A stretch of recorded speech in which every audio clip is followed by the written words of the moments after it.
ओम अज्ञानतिमिरान्धस्य ज्ञानाञ्जनशलाकया चक्षुरुन्मिलितं येन तस्मै श्रीगुरवे नमः। श्रीचैतन्यमनोभीष्टं स्थापितं येन भूतले स्वयं रूपः कदा मह्यं ददाति स्वपदान्तिकम्। नमो ओम विष्णुपदाय कृष्णप्रेष्ठाय भूतले श्रीमते भक्तिवेदांत स्वामीति नामिने। नमस्ते सारस्वती देवे गौरवाणी प्रचारिणे निर्विशेषा शून्यवादी पाश्चात्य देशकारिणे। वाञ्छाकल्पतरुभ्यश्च कृपा सिन्धुभ्यैव च पतितानां पावनेभ्यो वैष्णवेभ्यो नमो नमः। हे कृष्णा करुणा सिंधो दीनबंधो जगत्पते गोपेश गोपिका कांत राधा कांत नमोस्तुते। तप्त कांचन गौरांगी राधे वृंदावनेश्वरी वृषभानुसुते देवी प्रणमामि हरिप्रिये। जय श्री कृष्णा चैतन्य प्रभु नित्यानंद श्री अद्वैत गदाधर शिवासादि गौर भक्तवृंद। हरे कृष्णा कृष्णा कृष्णा हरे हरे हरे राम राम राम हरे हरे। हरे कृष्णा कृष्णा कृष्णा हरे हरे हरे राम राम राम हरे हरे। हरे कृष्णा कृष्णा कृष्णा हरे हरे हरे राम राम राम हरे हरे। हरे कृष्ण। आपलं सर्वांचं आजच्या ह्या नित्य साप्ताहिक मासिक सत्संगामध्ये नामहट्ट केंद्र तळवडे रपसेवाडी येथे हार्दिक स्वागत करतो। आंतरराष्ट्रीय कृष्ण भावनामृत संघ म्हणजेच इस्कॉन तर्फे तर आपण इथं पाहतोय भगवद्गीता जशी आहे तशी अध्याय 8 पैकी आपण 12 ते 16 श्लोक मागच्या वेळा पाहिले होते ना।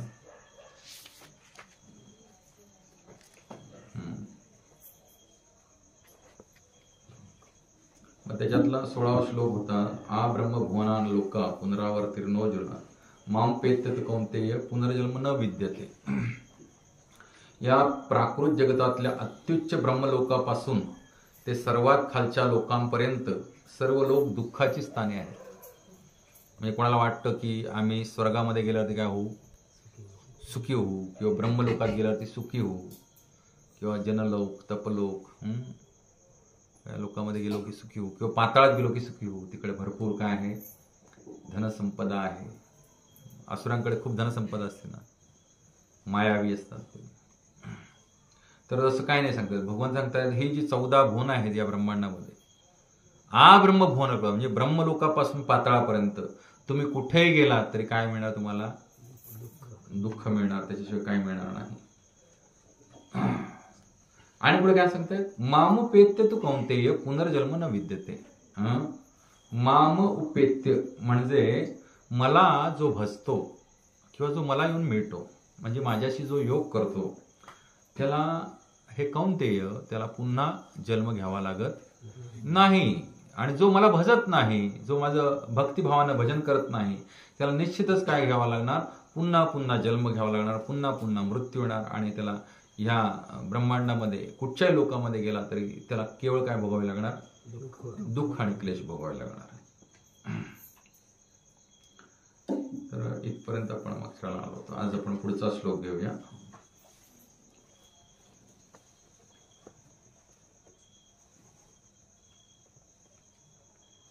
मी म्हणेन माझ्यावरून तुम्ही रिपीट करा।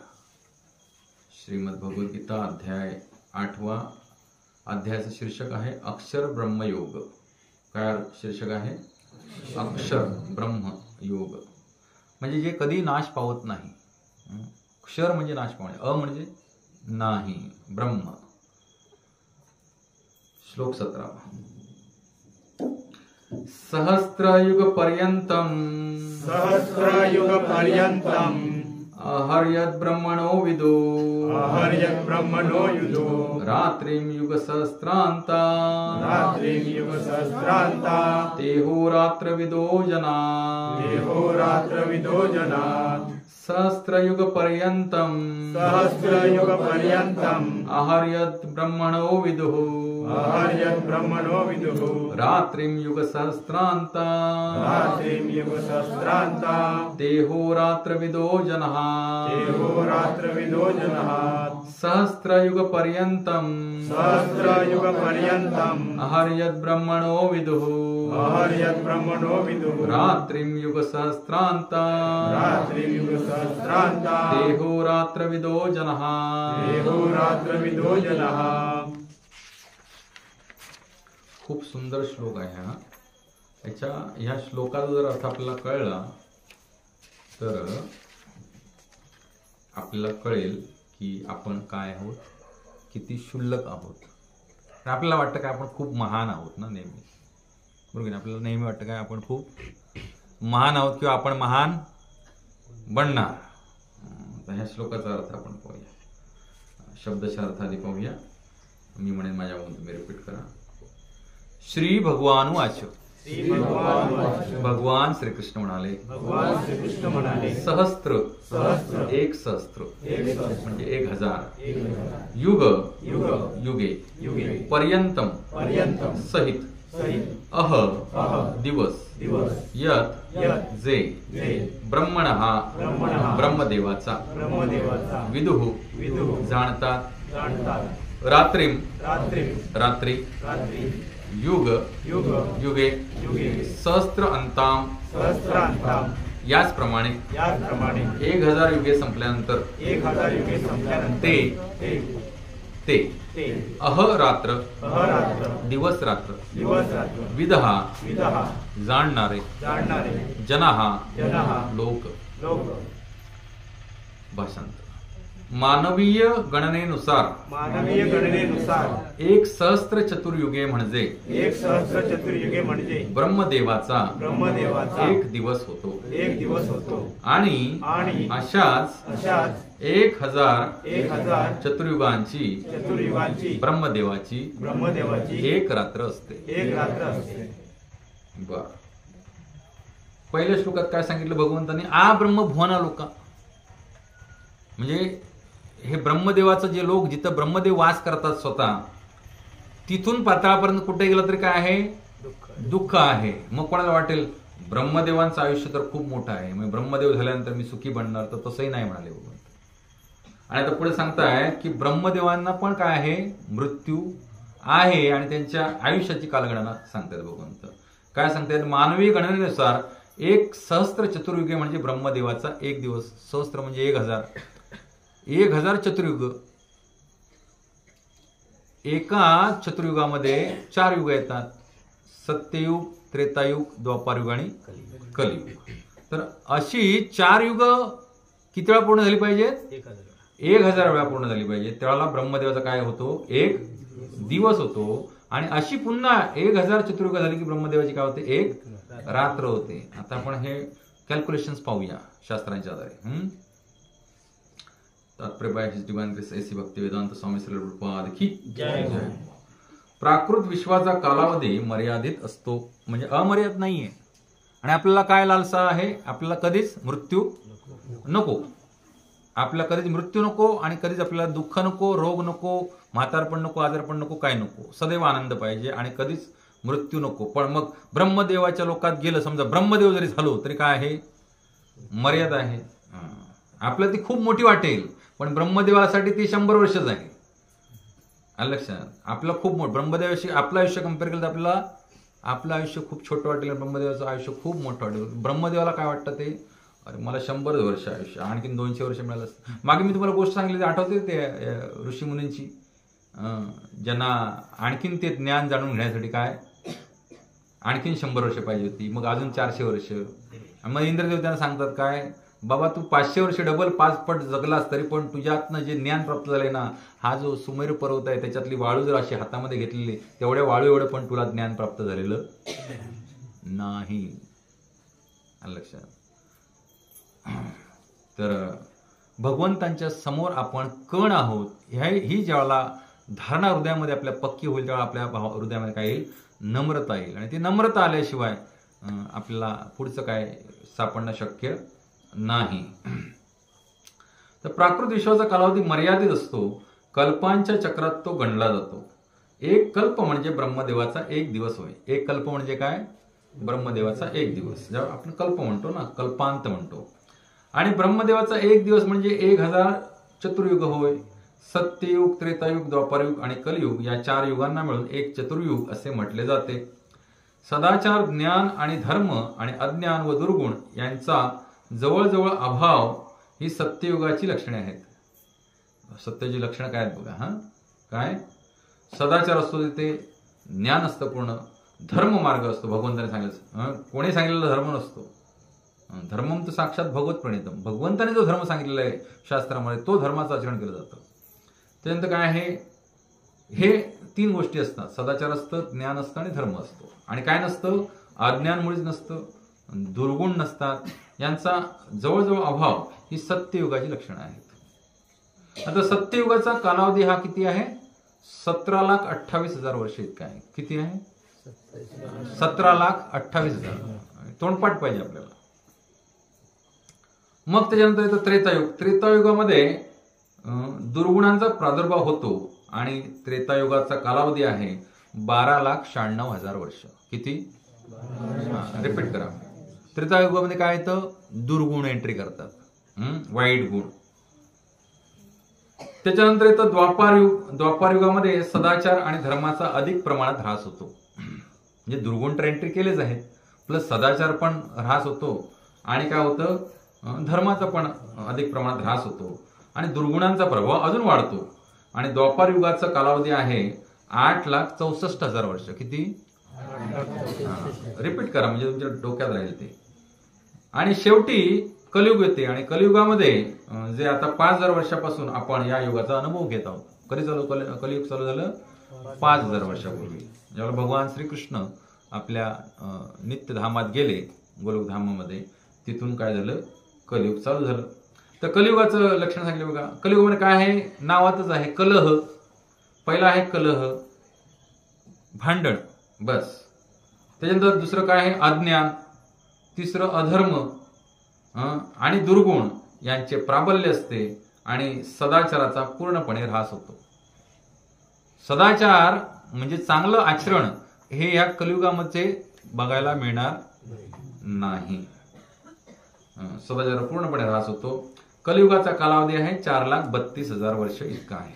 किती आहे, 4,32,000 वर्ष. आता हे लक्षात कसं ठेवायचं सांगतो. आपण वरून खाली आलो तर खालून वरती जायचं. कलियुगाचा कालावधी आहे 4,32,000 वर्ष. त्याच्या बरोबर दुप्पट द्वापारयुग, द्वापर असं लक्षात ठेवा. आणि सत्ययुग म्हणजे 4. तर द्वापारयुगाचा कालावधी बरोबर दुप्पट 8,64,000 वर्ष. त्रेतायुगाचा कालावधी बरोबर तिप्पट 12,96,000 वर्ष. आणि सत्ययुगाचा कालावधी चौपट म्हणजे 17,28,000 वर्ष. हे 4,32,000च्या पट्टीमध्ये आहे. बरं झालं कलियुग कमी ठेवलं ते 17,08,000 वर्षाचं असतं तर अवघडच होऊन गेलं असतं. काय प्रभूजी, भगवंताला पण काळजी आहे. आणि कलियुगामध्ये अधर्म इतका वाढतो शेवटी भगवंत स्वतः कल्की अवतार धारण करतात आणि असुरांचा विनाश करतात व भक्तांचे रक्षण करतात. पण तिथपर्यंत भक्तांना टिकलं तर पाहिजे ना. टिकण्यासाठी आपला सत्संग आयोजित केले पाहिजेत गावागावात, वाडीवाडीवरती, तर भक्त टिकतील ना भगवंतांचे. नाही तर सगळेच असुर होऊन जातील. भगवंतांना पूर्ण पृथ्वी खाली करून टाकावी लागेल. आणि मग असुरांचा विनाश करतात व भक्तांचे रक्षण करतात. त्यानंतर नव्या सत्ययुगाचा प्रारंभ होतो. बघा आता हे सगळं गोळाबेरीज केली तर 4 युगांचा कालावधी येतो 43,20,000 वर्ष. किती, 43,20,000 वर्ष म्हणजे एक चतुर्युग. 4 युगांच्या कालावधीची गणना केली एकत्र बेरीज तर 43,20,000 वर्ष हा आकडा येतो. मग हे झालं एक चतुर्युग. आणि ब्रह्मदेवचा एक दिवस किती आहे, 1,000 चतुर्युग. म्हणजे 43,20,000 वर्ष गुणिले 1,000 करायचं, म्हणजे त्याच्यावरती अजून 3 शून्य ठेवायची. बापरे बाप. बरं, तो 1 दिवस झाला ब्रह्मदेवाचा. आता त्यानंतर नव्या सत्ययुगाचा प्रारंभ होतो. नंतर युगामागून युगे येण्याचा हा क्रम पुन्हा सुरूच राहतो. या 4 युगांचे 1,000 वेळा फेरे झाले म्हणजे ब्रह्मदेवाचा 1 दिवस होतो आणि तितक्या फेऱ्यानंतर 1 रात्र होते. म्हणजे ब्रह्मदेवाचे 24 तास झाले. अशी 100 वर्षे ब्रह्मदेवाचे आयुष्य असते. म्हणजे 43,20,000 गुणिले 1,000 गुणिले 2 म्हणजे किती झाले ते गणित करा. आता आपण इथे वेळ घालूया नको. मग गुणिले 30 म्हणजे 1 महिना झाला. गुणिले 12 म्हणजे 1 वर्ष झालं. आणि गुणिले 100 करा आणि ती वर्ष किती झाले ती उद्या मला व्हॉट्सअपवरती पाठवा. बघूया कोणाचे कॅल्क्युलेटर मला वाटतं कमी पडतील. कॅल्क्युलेटर फार 8-12 पर्यंत आकडे असतात. गुणाकार करून पाठवा मला. तर पुढे सांगतात बघा. अशी 100 वर्षे इतके ब्रह्मदेवाचं आयुष्य असते आणि त्यानंतर त्याचा मृत्यू होतो. कोणाचा मृत्यू होतो? ब्रह्मदेवांचा. मानवीय गणनेनुसार अशी 100 वर्षे म्हणजे पृथ्वीवरील बघा प्रबोधाने किती आकडे लिहिले आहेत ते खूप मोठा आकडा आहे. 1 2 3 4 5 6 7 शून्याच्या नंतर 4 आकडा आहे. म्हणजे ते 4 कोटी झाले. त्याच्या पलीकडे अजून पुढे 4 शून्य आहेत. 1 2 3 4 आणि त्याच्या पुढे 311 आकडा आहे. म्हणजे इकडे 4 कोटी हे शेवटचं झालं. त्याच्या अलीकडे अजून 4 शून्य आणि त्याच्या अलीकडे 311 आकडा आहे. म्हणजे एवढं मोठं आयुष्य कोणाचं आहे? ब्रह्मदेवाचं. आता ह्याची गंमत आपण पाहूया. इतक्या वर्षाबरोबर होतात. या मानवीय गणनेनुसार ब्रह्माचे आयुष्य विलक्षण आणि अनंत असल्यासारखे दिसते, परंतु शाश्वत काळाच्या दृष्टीने ते विजेच्या चमकण्याप्रमाणे क्षणभंगूर आहे. काय सांगतात भगवंत? शाश्वत काळाच्या समोर जर पाहिलं तर ब्रह्मदेवाचं आयुष्य काय आहे? वीज आल्याने गेली तसं आहे. का? कारण महाविष्णू कारणोदक क्षय विष्णू कारण नामक समुद्रात मध्ये पोहडलेले आहेत आणि त्यांच्या रोमरंध्रातनं ब्रह्मांड बाहेर येतात. बरोबर की नाही?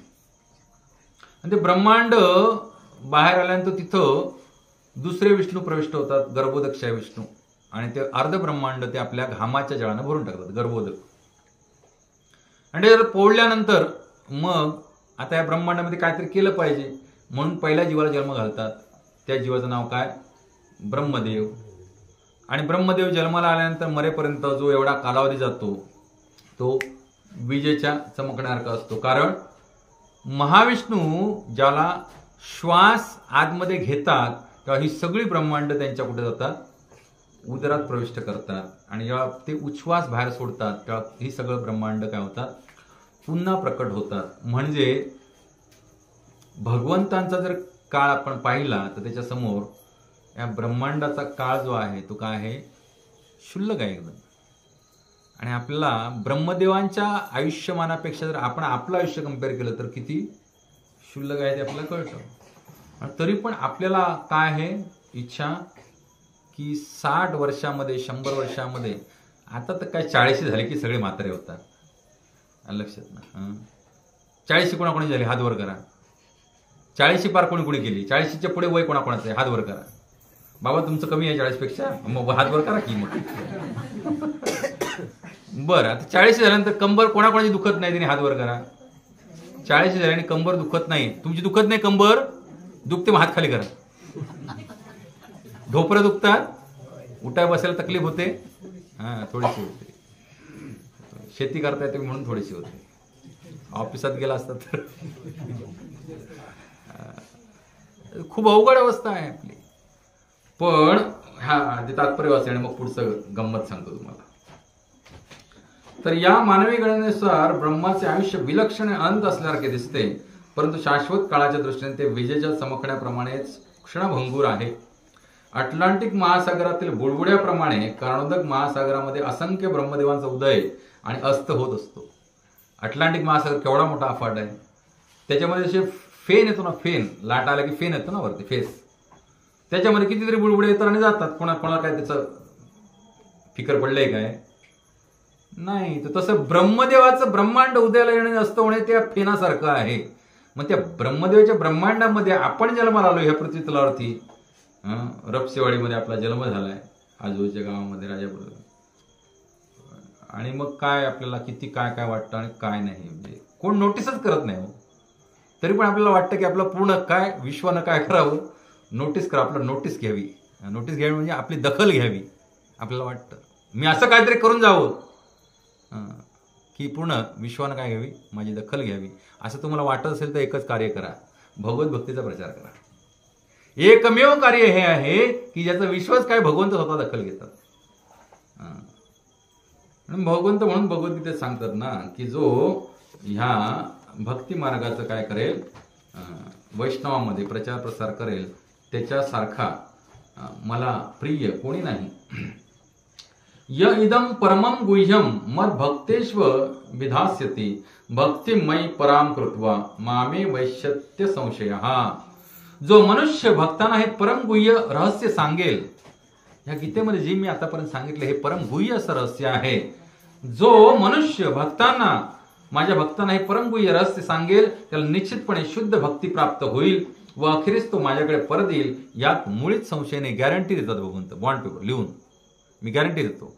जो हे गीतेचं ज्ञान माझ्या भक्तांना सांगेल विशद करून. आणि पुढे काय सांगतायत, नच तस्माद मनुष्येषु कच्छिन मे प्रियकृत्तमः भविता नच मे तस्माद अन्य प्रियतरो भुवी. पुढे काय सांगतात की त्याच्यापेक्षा मला अधिक प्रिय असा कोणी सेवक या जगामध्ये नाही, तसेच त्याच्यापेक्षा अधिक प्रिय असा कोणी होणारही नाही. म्हणजे ह्या विश्वानं जर तुमचं नोटीस घ्यावी अशी तुम्हाला वाटत असेल तर एकमेव कार्य करा, ते म्हणजे काय, स्वतः आधी भगवत भक्ती करा आणि या भगवत भक्तीचा प्रचार करा. बस मग निश्चित पूर्ण विश्व तुमचं काय घेईल, हेच ब्रह्मांड, अनंत कोटी ब्रह्मांड आणि भगवान श्रीकृष्ण तुमचं काय घेतील, निश्चित दखल घेतील. आणि हे भगवंताने शाश्वत वचन देऊन सांगितलेलं आहे, शाश्वत वचन. तर काय म्हणतात पुढे, अटलांटिक महासागरातील बुडबुड्याप्रमाणे कर्णोदक महासागरामध्ये असंख्य ब्रह्मदेवांचा उदय आणि अस्त होत असतो. ब्रह्मदेव आणि त्यांची सृष्टी म्हणजे प्राकृतिक विश्वाचा भाग असल्या कारणाने त्यांच्यामध्ये सतत परिवर्तन होत असते. काय सांगते ते, ब्रह्मदेव आणि त्यांची सृष्टी म्हणजे प्राकृतिक विश्वाचा भाग आहे, कारण इथं काळ आहे. आणि जिथं काळ आहे तिथं प्रत्येक गोष्ट जी आहे ते 6 फेजेस मधनं जात असते. कोणत्या 6 फेजेस आहेत, उत्पत्ती, वृद्धी, बरोबर की नाही, त्याच्यानंतर पुनरुत्पत्ती, स्थिती, लय आणि क्षय. या 6 फेज मधनं इथं प्रत्येक गोष्ट जात असते. मग भले ही गाडी असली तरी चालेल, हिचं कुठंतरी मॅन्युफॅक्चरिंग झालं, बरोबर की नाही, तिला फक्त ते काय सजीव असल्यामुळे तिला काय हे बनवता येत नाही, काय पुनरुत्पत्ती करता येत नाही. पण तिच्यापासून पण पुनरुत्पत्ती होते. स्क्रॅप झाले की तिचं लोखंड वितळून हे ते सगळं करून पुन्हा दुसरी गाडी बनवतात. जसं की तर ते काय जहाज कुठचं आपलं ते तोडफोड केलं होतं आणि मग ते विक्रम ना, आणि मग बजाजनं त्या गाड्या बनवल्या होत्या, विक्रम जहाजाच्या गाड्या लोखंडापासून. तर तसं हे चालू आहे, उत्पत्ती, वृद्धी, स्थिती, पुनरुत्पत्ती, लय आणि क्षय. क्षय म्हणजे मृत्यू. म्हणून टीबीच्या आजाराला काय म्हणतात मराठीमध्ये, क्षयरोग म्हणतात. तो क्षयरोग पूर्वी होता, बरा व्हायचा नाही, पण आता बरा होतो. काळजी करू नका. भले त्याला क्षयरोग आजाराचं नाव दिलं असलं तरी पूर्वी औषधं नव्हती तशी चांगली. आता खूप सुंदर औषधं आहेत. वेळीच औषधोपचार करून घेतले पाहिजेत कोणत्याही आजारावरती, कारण ह्या देहाचं रक्षण करणं हे आपलं पहिलं कर्तव्य आहे. या मनुष्य देह किती दुर्मिळ आहे ते तुम्हाला माहित नाहीये, खूप दुर्मिळ आहे. तेच मी आता सांगणार आहे तुम्हाला. तर ब्रह्मदेव आणि त्यांची सृष्टी म्हणजे प्राकृतिक विश्वाचा भाग आहे, अप्राकृत नाहीये, अलौकिक नाही. हे प्राकृत जगत आहे आणि काळाच्या बंधनात अडकलेलं आहे. आणि इथं उत्पत्ती आहे, विनाश आहे, सारखं चालूच असतंय कार्य, बरोबर की नाही.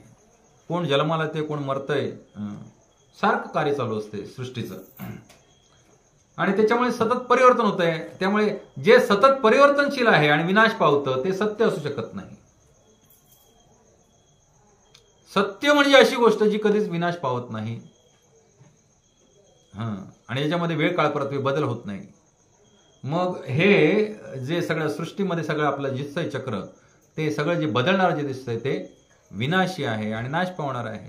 त्यामुळे हे सगळं असत्य आहे. भले भगवंतांच्या कृपेनं उत्पन्न झालंय, पण सत्याची असत्याची गाठ पडल्यामुळे जे काय चाललंय ते सगळं चाललेलं आहे. काय आहे सत्य? या असत्यामध्ये एक सत्य आहे म्हणून हे सगळं चाललंय. काय सत्य आहे? आत्मा, भगवंतांचा अंश जो आहे तो आत्मा म्हणून या सगळ्या 84 लक्ष योनीमध्ये काय करतोय? विचरण करतोय. आणि हा आत्मा सत्य आहे. आपल्या प्रत्येकाच्या हृदयामध्ये जो आत्मा आहे म्हणजे आपण स्वतः जे आहोत ते सत्य आहे. पण ह्या आत्म्यानं ज्याच्याशी संग केलाय ते काय आहे? असत्य आहे. आणि असत्याशी संग आणि प्राणाशी गाठ अशी म्हण आहे आपल्यामध्ये, बरोबर की नाही? तर तसं ह्या असत्य रूपी देहाशी आपण तादात्म्य केलं, स्वतःला देह समजू लागलो आपण, आणि ह्या देहाचं भरण पोषण करण्यातच आयुष्य खपू लागलो, किंवा ह्या देहावर आधारित इतर देह जे आहेत, आपले कुटुंबीय आहेत, तेच आपण आपलं सर्वस्व समजू लागलो आणि त्यांच्यासाठी रात्रंदिवस काय लागलो? काबाड कष्ट करू लागलो. कोण नाही तर मग कुत्रा आणून बाळगू लागलो, बरोबर की नाही? लोकांना कुत्रा मांजर बाळगायची खूप फॅड आहे आता. तिकडे फॉरेनर्स अमेरिकेमध्ये लोक जीओडी गॉडला भजत नाहीत, ते डीओजी डॉगला भजतात. मोबाईल बंद करा. आणि अमेरिकेमध्ये कुत्रा जो आहे तो असाच मोकळा सोडता येत नाही. कुत्र्यानं मोकळ्यात जाऊन कुठे काय केलं, टट्टी केली तर त्याला फाईन बसते. मग तो मालक जो असतो त्याला वाटतं मी ह्या कुत्र्याचा कौड आहे, मालक आहे, तो त्याला साखळीला बांधतो आणि बाहेर घेऊन जातो. आणि बाहेर घेऊन जाताना एक काठी घेतो अशी लांबलचक अशी, आणि त्याच्या काठीच्या टोकाला बकेट बांधतो, एक बालडी हँडलवाली. तो कुत्रा फिरतो आपला, आणि ठराविक ठिकाणी गेल्यानंतर त्याला टट्टी येते, मग तो थांबतो आणि मग असा करून तो करायला लागतो. तर मालक बालडी अशी धरतो, ते बालडीमध्ये त्याची टट्टी कलेक्ट करतो आणि मग कुत्रा पुढे जातो, मग त्याला सू येते, मग मालक पुन्हा. आणि तो कुत्रा त्याच्या मर्जीनुसार वागत असतो. हा स्वतःला जो मालक समजतो तो हा जो मालक आहे तो ऍक्च्युली कोण असतो? कुत्ता दास असतो, कुत्ता दास, बरोबर की नाही? कुत्ता दास, कुत्ते का दास. आणि मग ते सगळं झालं की तो विचार येताना कुठे डस्टबिन मिळेल तिथं ते नेऊन, म्हणजे काय, म्हणजे कोणी कोणाची सेवा करायला पाहिजे पहा बघा. मालकाला वाटतं कुत्रा माझा काय आहे? सेवक आहे. पण कुत्रा आपल्या मनाप्रमाणे ह्या मालकापणनं काय करून घेत असतोय? आपली सेवा. त्याला वाटेल तिथे तो सू करतो, त्याला वाटेल तिथे टट्टीसाठी उभा राहतो. आणि हा बिचारा काठी ती बकेट, गुरुवार सांगत होते काल ऐकत होतो ही गोष्ट, काठीला अशी बकेट लावतात आणि ते असं आणि तो मग तिथं कुठं पब्लिक डस्टबिन असेल तिथे घेऊन तो बिचारा टाकतो. अशी अवघड परिस्थिती आहे. म्हणजे कोणावरती प्रेम करायचं आणि कोणाची सेवा करायची याची अक्कल नसली की असल्या गोष्टी घडतात, लक्षात ना. आणि आपण आपला बहुमोल वेळ या मनुष्य देहातला आपण काय करतो? वाया घालवतो. ऑलरेडी आपलं आहे जीवन इतुस. ब्रह्मदेवांचं आयुष्य बघितलं, ब्रह्मदेवांचं आयुष्य भगवंतांच्या शाश्वत कालगणनेसमोर किती इतुस आहे ते पाहिलं. तरी पण आपल्याला वाटतं की आपल्याकडे भरपूर वेळ आहे, we have lot of time to enjoy. नाही, असं नाही आहे, आपल्याकडे वेळ नाही आहे. प्राकृत विश्वास ब्रह्मदेव सुद्धा जन्म मृत्यू जरा आणि व्याधी यातून मुक्त नाहीत बरं का. ब्रह्मदेवांना सुद्धा काय आहे? जन्म आहे, मृत्यू आहे, जरा आहे आणि व्याधी आहे. परंतु ब्रह्मदेव ब्रह्मांडाचे व्यवस्थापन करीत भगवंतांच्या सेवेमध्ये प्रत्यक्ष संलग्न असल्यामुळे त्याला तात्काळ मोक्ष प्राप्ती होते. आयुष्यभर भगवंतांच्या सेवेत राहिल्यामुळे मृत्यू झाल्यानंतर ब्रह्मदेवाला काय मिळतं? तत्काळ मोक्ष प्राप्ती होते. उन्नत संन्याशांना ब्रह्मदेवाच्या ब्रह्मलोकाची प्राप्ती होते. आता ब्रह्मलोकाच्या पोस्टवरती कोणाला बसवलं जातं बघा? जे मनुष्य देहामध्ये प्राप्त झाल्यानंतर खूप सुंदर अशी भगवंतांची भक्ती भजन करून तपश्चर्या केलेत ते कुठे जातात? वरच्या लोकांमध्ये जातात, संन्यासी स्पेशली. आणि उन्नत अशा संन्याशांना ब्रह्मदेवाच्या ब्रह्मलोकाची प्राप्ती होते. का बरं? तुम्ही म्हणाल भगवंताची भक्ती केली तर भगवत धामात का गेला डायरेक्ट? अरे प्रत्येक जीवाच्या हृदयात सुप्त अनेक आकांक्षा आहेत राव.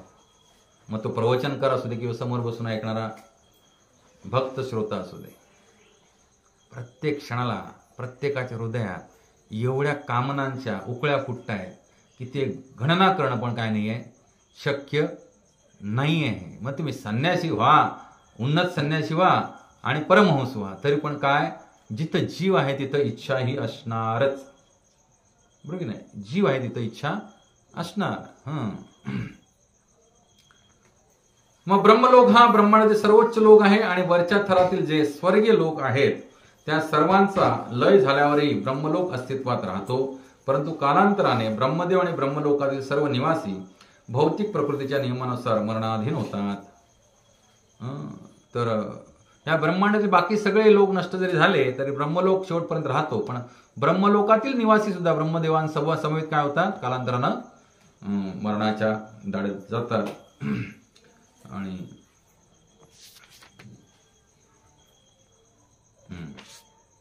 तर पुढच्या श्लोकामध्ये सांगतात भगवंत,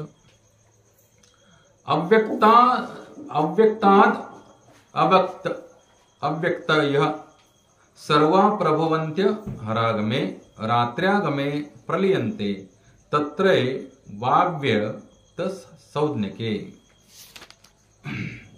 अव्यक्तात् व्यक्तयः सर्वाः प्रभवन्ति आगमे रात्रि आगमे प्रलीयन्ते तत्र एव अव्यक्त संज्ञके.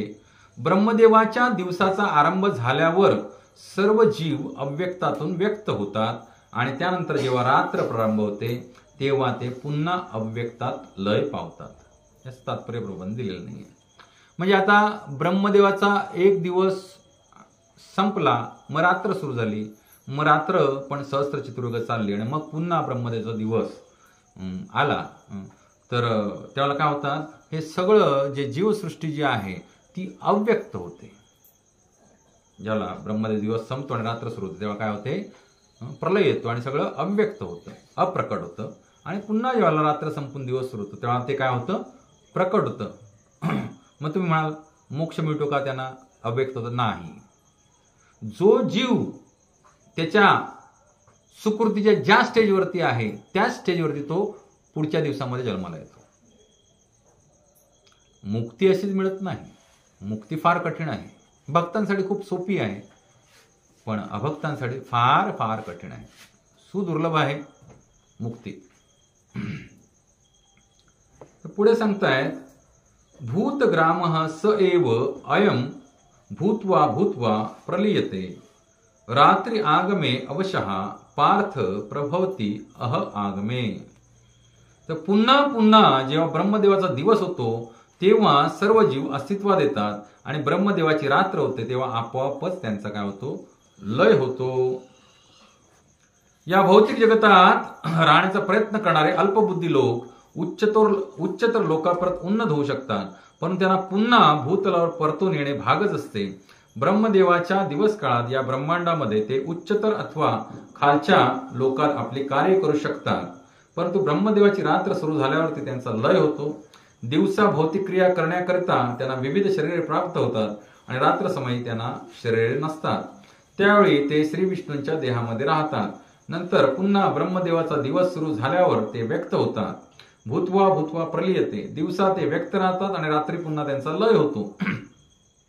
अखेरीस जेव्हा ब्रह्मदेवाच्या आयुष्याचा अंत होतो तेव्हा ते लक्षावधी वर्षांसाठी अव्यक्त स्थितीत राहतात.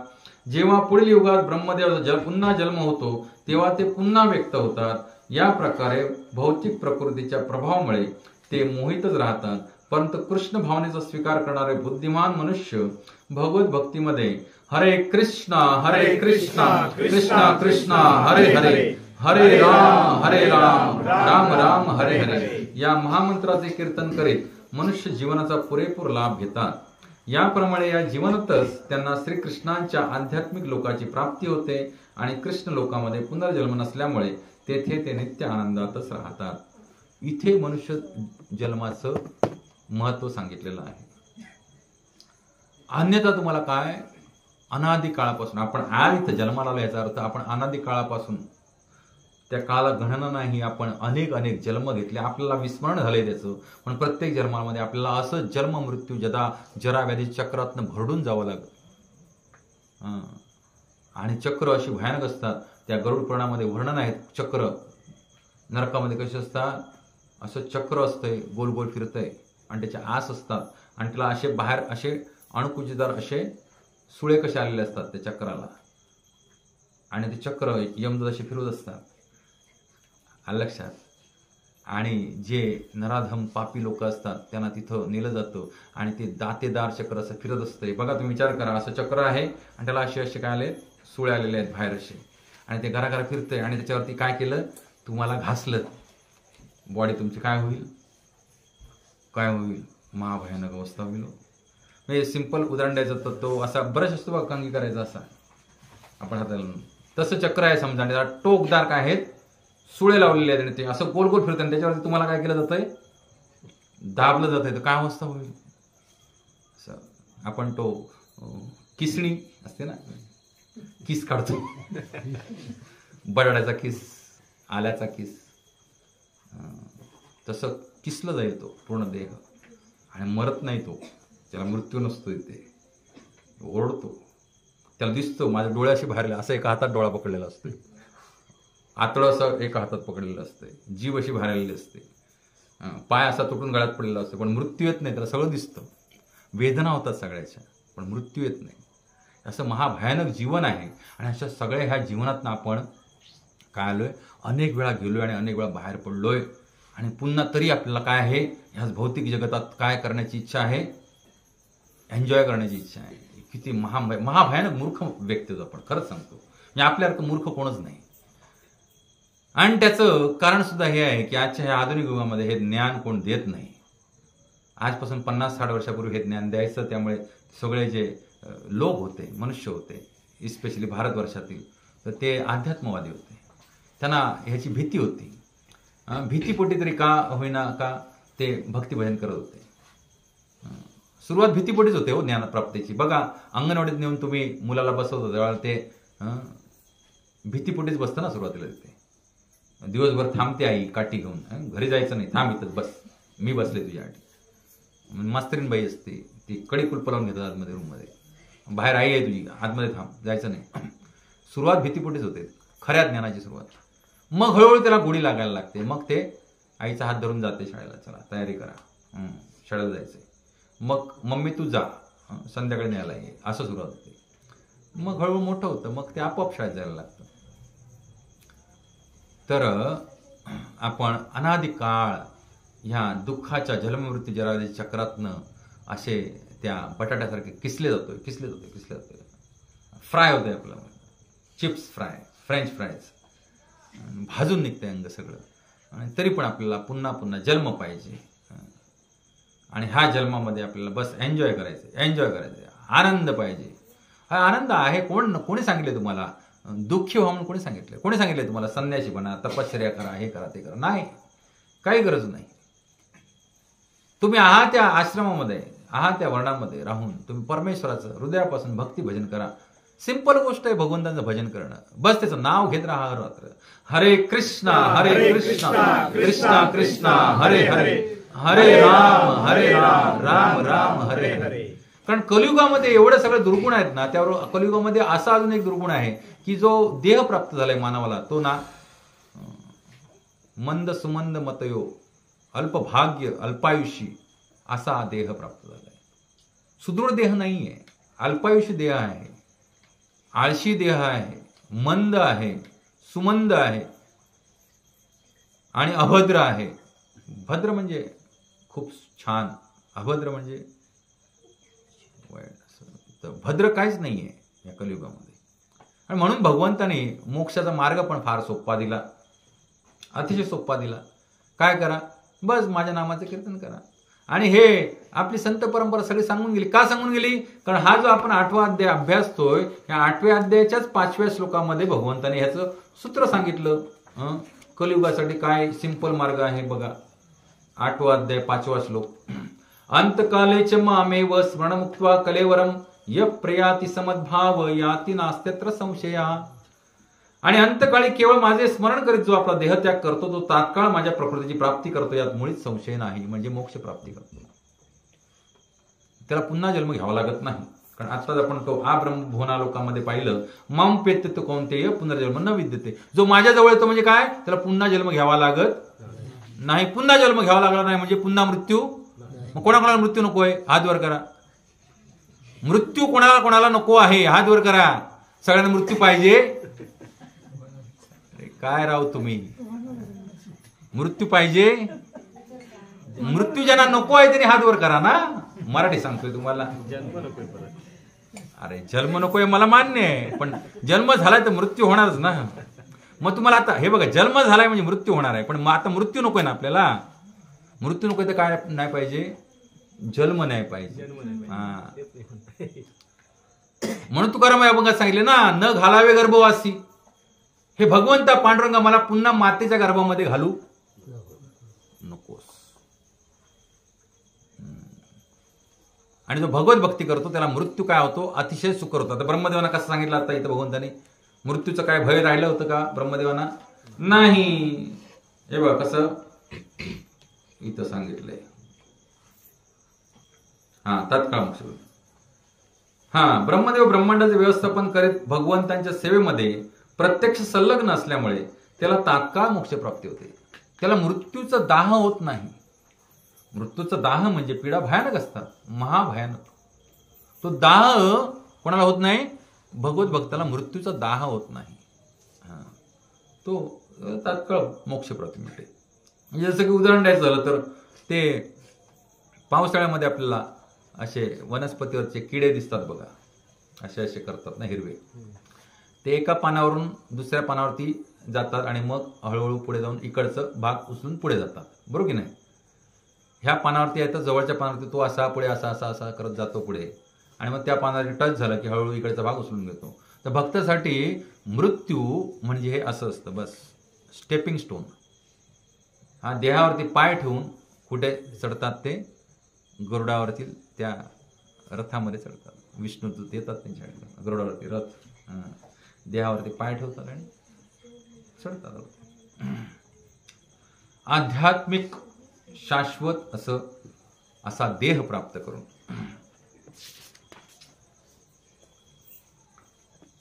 तर हरे कृष्ण या महामंत्राचे कीर्तन करीत मनुष्य जीवनाचा पुरेपूर लाभ घेतात, पूर्ण लाभ घेतात, निश्चिंत होऊन जगतात भगवत भक्त. जे भगवत भक्ती करत नाहीत ना ते सदैव दुःखी कष्टी क्लेशामध्ये तडफडत असतात. आणि जो भगवंतांचा भक्त आहे निस्सीम, त्याला कधीच कसली लालसा नसते, कधीच केला त्याला कसला त्रास होत नाही, त्याला कष्ट नसतं, काय नसतं. का? कारण तो प्रत्येक गोष्ट परमेश्वराची सेवा म्हणून करत असतो. कारण स्वामी बनण्यामध्ये खूप कष्ट आहेत. एखाद्या फॅक्टरी चालवायची आणि त्याचं मॅनेजिंग डायरेक्टर, मालक, व्यवस्थापक सगळं बनायचं तर खूप कष्ट आहेत. पण त्याच फॅक्टरीमध्ये काम करणारे कामगार असतात, ते येतात, भोंगा वाजला की काम करतात, 8 तास भोंगा वाजला की घरी जातात, महिन्याला ऑफिसमध्ये पगार मिळतो, सही करतात, पगार घेऊन. पण ती फॅक्टरी कशी चालवायची, तिथलं नियोजन कसं करायचं, तिथं कच्चा माल कसा आणायचा, पक्का माल कसा विकायचा, मार्केटिंग कसं करायचं, कर्ज कुठून काढायचं, त्याचे हप्ते कसे फेडायचे, मेंटेनन्स कसा करायचा, मशिनरी बंद पडली काय करायचं, कामगार स्ट्राईक केला काय करायचं, हे सगळ्याचं टेन्शन कोणाला असतं? तसं भगवत भक्त हे सगळं टेन्शन कोणाला देऊन मोकळे होतात? कृष्णाला देऊन मोकळे होतात. जीवनाचं सगळं टेन्शन कोणाला देऊन मोकळे होतात? कृष्णाला देऊन. जसं अर्जुन मस्त गाढ झोपून घोरत होता, वेगळे पितामह भीष्माने काय केलं, पण केला की उद्या एकतर अर्जुन असेल नाहीतर मी नसेल. हे अस्त्र जे आहेत. तर अर्जुन झालं झोपलाय, घोरतोय इकडे, आणि कृष्ण येरधार घालतायत, कृष्णा चेन पण डोकं खाजवतायत. काय करायचं उद्या, आता नक्की काय करायचं, येरधार घालतायत. अर्जुन झोपलाय, घोरतोय, तर कृष्ण त्याला हळू, अर्जुन झोपलायस काय, उठ. काय झालं? हे भगवंत काय झालं? अरे काय, उद्या ते प्रतिज्ञा केलेली आहे, तू मला काय चिंता आहे, तू बघ काय करायचं ते. बरोबर की नाही? राखे कृष्ण मारे के, मारे कृष्ण राखे के. ज्याला भगवान श्रीकृष्णाने मारायचं ठरवलंय त्याचं कोण रक्षण करू शकणार? आणि ज्याला भगवान श्रीकृष्णाने रक्षण करायचं ठरवलंय त्याला कोण मारू शकणार? राखे कृष्ण मारे के, मारे कृष्ण राखे के. त्यामुळे बस सगळं टेन्शन जे आहे ते भगवान देऊन टाकायचं आणि गाढ झोपायचं रात्रीचा, दिवसभर काम करायचं. नाही तर म्हणा दिवसा पण आम्ही आता गाढ झोपतो, कृष्ण बघून घेतील काय, कृष्ण बघून घेतील, ती भक्ती नाही आहे. ते म्हणतील तू मायेच्याच तावडीत राहण्याच्या लायकीच आहेस. तर कृष्ण लोकामध्ये जातो असा जीवात्मा, आणि कृष्ण लोकामध्ये काय नाही, हे पुनर्जन्म नाहीये, कारण तिथे काळच अस्तित्वात नाही. काळ ही भगवंतांची एनर्जी जी आहे ती ह्या फक्त प्राकृत जगतामध्ये आहे. याला भौतिक जगत म्हणतात, तिथे काळ ही एनर्जी आहे भगवंताची. आणि काळ ही एनर्जी अशी आहे, त्याला डिकेइंग एनर्जी ऑफ लॉर्ड म्हणतात. भगवंतांची विनाशकारी शक्ती म्हणजे काय, काळ. पूर्वी महाभारत लागायचं टीव्हीवर, बी आर चोप्रांचं, ते असं चक्र गोल गोल फिरायचं, मैं काल बोल रहा हूं असं ते. तर काळ जिथं आहे तिथं काय आहे, हे सगळं स्थित्यंतर झालं. पण भगवत धामामध्ये काळ नावाची गोष्टच नाही, कारण तिथं ज्यानं एकदा एंट्री केली की तो शाश्वत झाला, शाश्वतच. बघा असं तुम्ही जरा कधीतरी स्वप्नात आणून पहा, विचार करा की मला असा सुंदर देह प्राप्त झालाय की जो काय आहे, सच्चित आनंदरूपी आहे. त्याला ना जन्म आहे, ना मृत्यू आहे, ना म्हातारपण आहे, ना आजारपण आहे. आणि सदैव भगवंतांच्या सेवेमध्ये मी काय करतोय, क्रीडा करतोय. यमुनेवर जातोय, गायींना घेऊन चारतोय, तिकडे मस्तपैकी यमुनेच्या तटी गोल रिंगण करून बसतोय, त्यांच्यावर प्रसाद खातोय. आणि भगवंत काय करतायत, तिकडे वेगवेगळ्या असुरांना ठार मारतायत, लटापुटीचं युद्ध खेळतायत. तिकडे असुर नाहीतच मुळात, पण चाललेलं असतं असंच गंमत जम्मत भगवंतांची. खूप सुंदर जीवन. तिथलं प्रत्येक गोष्ट काय आहे, चैतन्यमयी आहे. वाळूचा कण सुद्धा काय आहे, चैतन्य, म्हणून त्याला चिंतामणी म्हटलंय. वाळूच्या कणाला सुद्धा काय म्हटलंय, चिंतामणी म्हटलंय. प्रत्येक कणाकणामध्ये काय आहे, चैतन्य आहे. परंतु इथं हे जे पंचमहाभूत आहेत ही काय आहेत, जड आहेत, त्यांच्यामध्ये चेतना नाही आहे. पण आध्यात्मिक जगतामध्ये हे पंचमहाभूत सुद्धा काय आहेत, चेतनामय आहे, त्यांच्यामध्ये चैतन्य आहे. ते तुमच्याशी आदान प्रदान करू शकतात, तुमची इच्छा पूर्ण करू शकतात, कल्पतरू आहेत. तर पुढे सांगतायत, परतस्मात् भावः अन्य अव्यक्त अव्यक्तात् सनातनः यशः सर्वेषु भूतेषु नश्यत्सु न विनश्यती. याहून अन्य एक अव्यक्त प्रकृती आहे. आता बघून सांगतायत. आता हे कोणाबद्दल सांगून झालं, ही जी व्यक्त प्रकृती, जी भौतिक प्रकृती, जी आपण जिथं राहतो त्या प्रकृतीबद्दल भगवंताने सांगितलं. आता काय सांगतायत, याहून अन्य एक अव्यक्त प्रकृती आहे जी व्यक्त आणि अव्यक्त जड पदार्थाच्या ही पलीकडे आणि सनातन आहे. सनातन म्हणजे कधीच नष्ट न पावणारे सनातन आहे. ती परा आणि अविनाशी असून अविनाशी आहे. आणि संपूर्ण जगताचा जरी प्रलय झाला तरी ती प्रकृती नष्ट होत नाही. तर भगवंत सांगतायत की हे जे भौतिक जगत आहे ह्याच्यापेक्षा अजून एक श्रेष्ठ असं काय आहे, जगत आहे जे सनातन आहे आणि ते परा आहे आणि अविनाशी आहे. परा म्हणजे सजीव आणि अविनाशी आहे, त्याचा नाश कधीच होत नाही. संपूर्ण जगताचा जरी नाश प्रलय झाला तरी ही जी प्रकृती आहे ज्याला आध्यात्मिक जगत म्हणतात ते कधीच नष्ट होत नाही किंवा वैकुंठ लोक म्हणतात. भगवान श्रीकृष्णांची श्रेष्ठ आणि आध्यात्मिक शक्ती ही अलौकिक आणि सनातन आहे. ही आध्यात्मिक शक्ती ब्रह्मदेवाच्या दिवसा आणि रात्री व्यक्त आणि अव्यक्त होणाऱ्या भौतिक प्रकृतीच्या परिवर्तनाच्याही पलीकडे आहे. गुणात्मक दृष्ट्या श्रीकृष्णांची पराशक्ती ही अपरा प्रकृतीहून संपूर्णपणे विरुद्ध आहे. परा आणि अपरा प्रकृतीचे वर्णन 7व्या अध्यायामध्ये करण्यात आलेले आहे.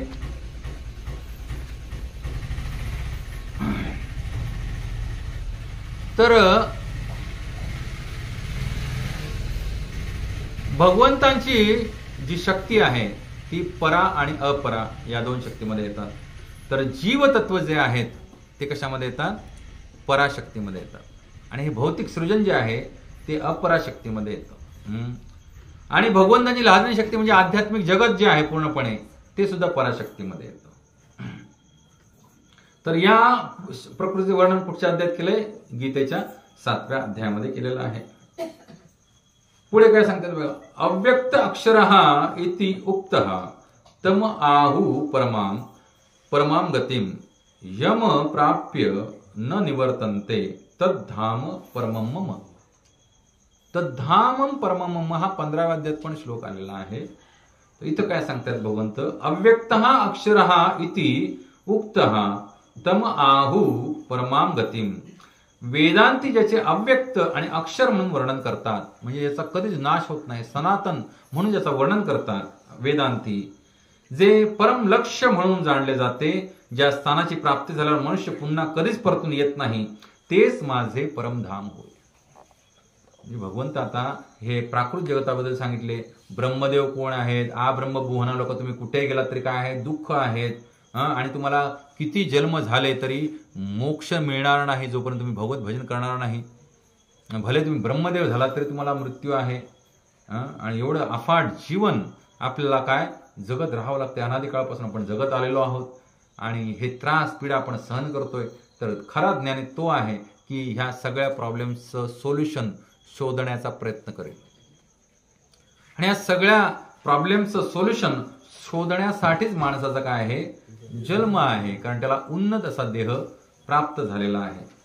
तर इथं आज ह्या श्लोकांची चर्चा आपण थांबूया आणि पहिला श्लोक आज जो आपण अभ्यासला आजचा, त्याच्या थोडंसं डिटेलमध्ये जाऊया, एक 10-15 मिनिटं.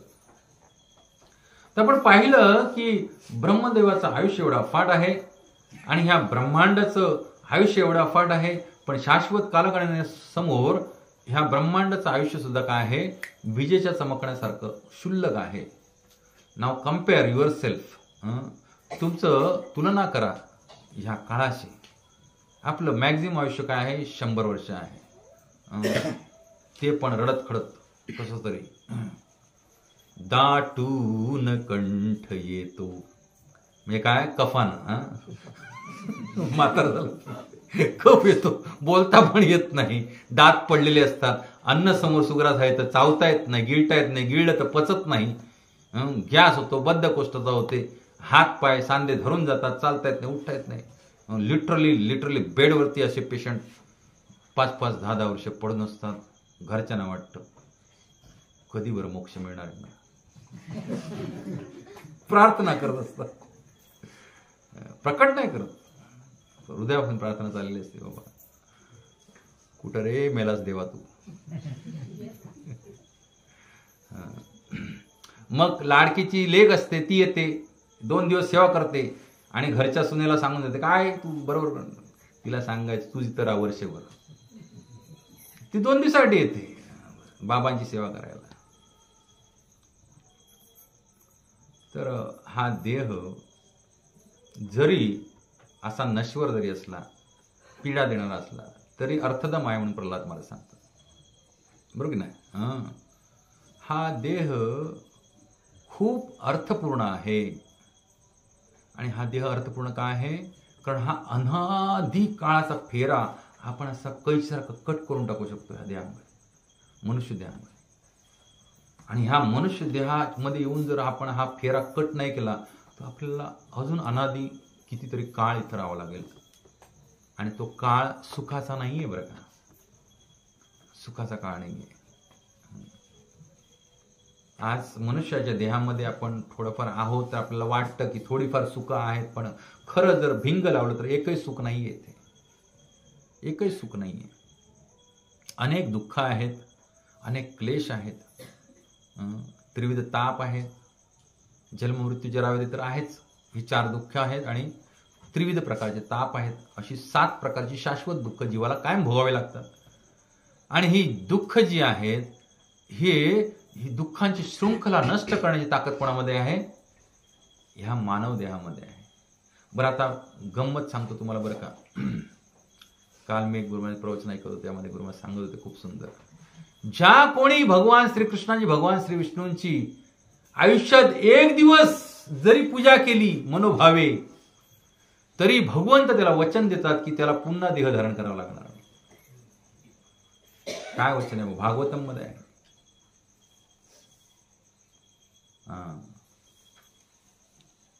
मरुद्गण जे आख्यान आहे, त्या आख्यानामध्ये भगवंताने वचन दिले, 1 दिवस ज्या मनुष्यानं भगवान श्रीकृष्णाची, विष्णूंची काय केली, मनोभावे पूजा सेवा चाकरी केली, त्या माणसाला पुन्हा देह धारण करावं लागणार नाही असं भगवंताने काय दिलंय? शाश्वत वचन दिलंय. मग किती भाग्यवान आहोत विचार करा आपण, बरोबर की नाही? आपण खरंच म्हणून भारत भूमीमध्ये जन्म घेण्यासाठी देवी देवता सुद्धा रांग लावून राहतात कलियुगामध्ये. आणि हे कलियुगामध्ये खूप पॉसिबल आहे बरं का. कलियुगामध्ये स्पेशल कलियुग म्हणजे वाईट जसं आहे तसं चांगलं पण आहे. कारण कलियुगामध्ये मोक्ष प्राप्तीचं साधन भगवंताने खूप सोपं करून टाकलंय. कारण ह्या ना कठीण पेपर घालून काही उपयोग नाही, ते सगळे फेल होतील भगवंताला माहिती आहे. पेपर भगवंताने सोप्पा सेट केला, एकदम सोप्पा पेपर. पेपरवर आठवलं ते IDC कोर्स झाला राधा गोपीनाथ मंदिरमध्ये मुंबईला. आणि एक वयोवृद्ध म्हातारी आजी होती, फक्त रोज याच्या मंगलारतीला, 74 वर्षांच्या.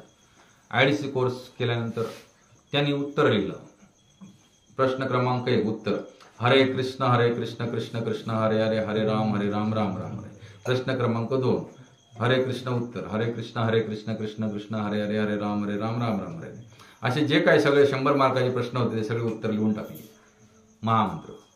मग ते तपासणाऱ्याकडे गेलो, ते बघितलं, अरे उत्तर लिहिलंय हरे कृष्ण, पण ते समर्पक उत्तर नाही, पण याला मार्क देऊ, चुकीचं पण म्हणता येत नाही, मार्क देऊ की नको. मग तो अजून त्याच्या पुढच्या मॉडरेटरकडे गेला, वरिष्ठ प्रभूजी हे असं असं मात्याने लिहिलंय, पेपर सोडवलाय, काय करायचं? ते त्याच्या पुढच्या म्हणजे काय कोऑर्डिनेटरकडे गेला. ते म्हणले मलाही कळत नाही, आपण काय करूया, टेम्पल प्रेसिडेंटकडे जाऊया. टेम्पल प्रेसिडेंटनी पाहिलं, काय करायचं? म्हणाले राधास्वामी महाराजांकडे जाऊया. महाराजांकडे पेपर घेऊन गेले. महाराज म्हणाले 100 out of 100. काय म्हणाले? 100 out of 100. तर भारत भूमीमध्ये जन्म ज्याचा झालाय ना, तो खरंच भाग्यवान जीव आहे, खरंच भाग्यवान जीव आहे. अन्यथा गुरु महाराज सांगत होते, इतर धर्मियामध्ये ना लोक भूतप्रेतांची उपासना करतात. हे मजार, दर्गा, कब्रस्तान काय सांगा बघूया. हो, ती प्रेत पुरलेली आहेत.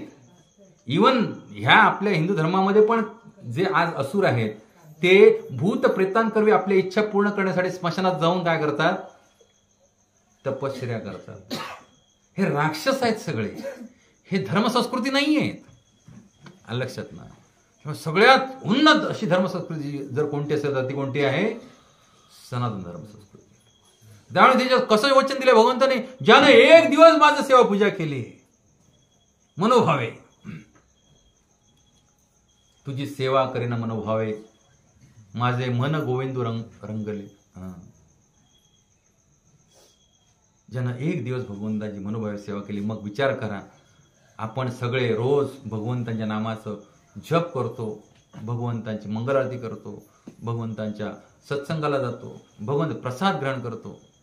निश्चिंत राहा, मी गॅरंटी देतो तुम्हाला. गुरु महाराजांचं वचन जे ऐकलं त्या वचनावरनं मी तुम्हाला गॅरंटी देतो, भागवतांच्या वचनावरनं गॅरंटी देतोय की तुमचं सगळ्यांचं तिकीट काय आहे? कन्फर्म आहे. बिलकुल चिंता करायची गरज नाही, पुन्हा गर्भवास नाही, मी गॅरंटी लिहून देतो.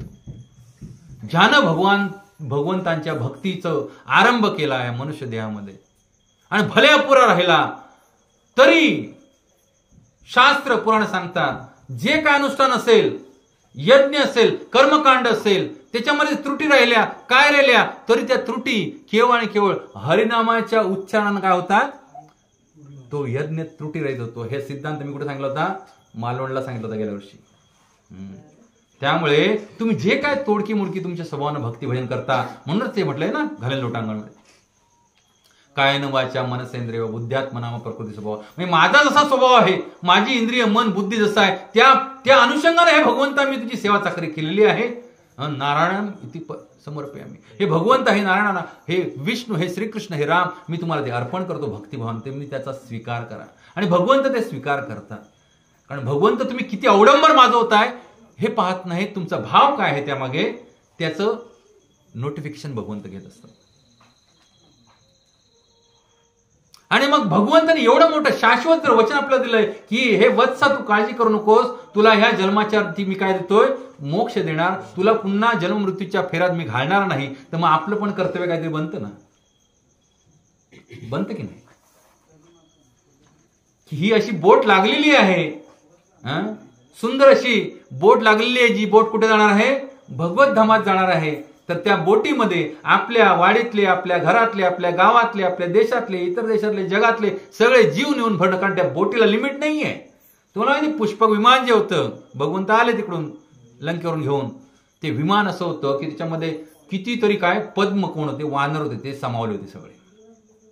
मनाच्या वेगानं चालायचं, पेट्रोल डिझेल काय लागायचं नाही, बरोबर की नाही. मनाच्या वेगानं तुम्ही बस इच्छा करायची, कुठे जायचंय, लंका टू अयोध्या, सगळ्यांना घेऊन. तसं ही बोट जी लागलेली आहे, जिच्यामध्ये भक्त कीर्तन करता आहेत, ह्या बोटीमध्ये सगळ्या जीवांना भरण्याचं कंडक्टरगिरी कोणी केली पाहिजे, ज्यांना कळलंय त्याने केली पाहिजे. चला या लवकर, tin tin tin tin tin tin, चला चला, सुटणार गाडी आता.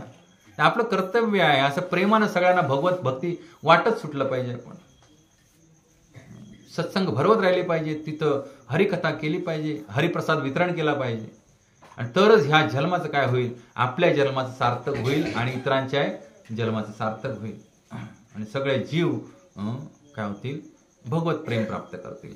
हरे कृष्णा कृष्णा कृष्णा हरे हरे, हरे राम राम राम हरे हरे. श्रीमद् भगवद गीता की जय हो. जगत गुरु श्री प्रभुपाद की जय हो. निताय गौर प्रेमानंदे. श्री राधा गोपीनाथ भगवान की जय हो.